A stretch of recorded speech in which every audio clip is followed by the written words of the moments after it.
നിക്ഷേപം വർദ്ധിപ്പിക്കാൻ ലക്ഷ്യമിട്ടുള്ള പുനരുപയോഗ ഊർജ്ജ പങ്കാളിത്തത്തിന് തുടക്കം കുറിച്ച ഇന്ത്യയും ഓസ്ട്രേലിയയും. ബ്രസീലിലെ റിയോ ഡി ജനറോയിൽ പ്രധാനമന്ത്രി നരേന്ദ്രമോദിയും ഓസ്ട്രേലിയൻ പ്രധാനമന്ത്രി ആന്റണി അൽബാനിസും നടത്തിയ കൂടിക്കാഴ്ചയ്ക്ക് ശേഷം പുറത്തിറക്കിയ സംയുക്ത പ്രസ്താവനയിലാണ് ഇക്കാര്യം അറിയിച്ചത്.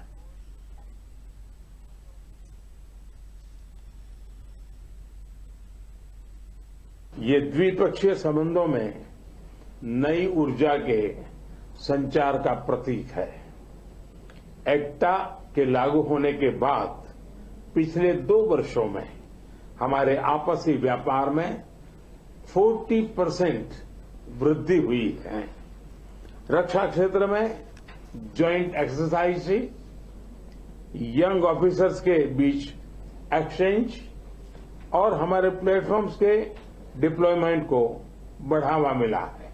Defence industry, critical mineral, renewable energy, ship building, space, sports जैसे क्षेत्रों में आपसी सहयोग की नई संभावनाओं पर काम करेंगे।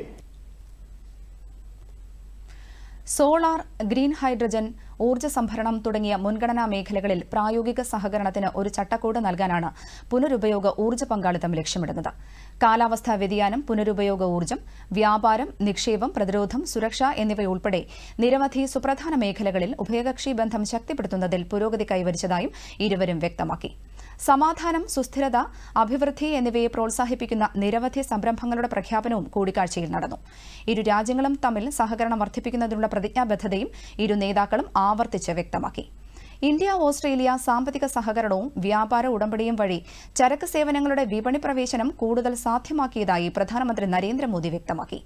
ഇന്ത്യ ഓസ്ട്രേലിയ സഹകരണത്തിലെ ഒരു സുപ്രധാന നാഴികക്കല്ലാണ് പുനരുപയോഗ ഊർജ്ജ പങ്കാളിത്തമെന്ന് ആന്റണി അൽബാനിസ് പറഞ്ഞു.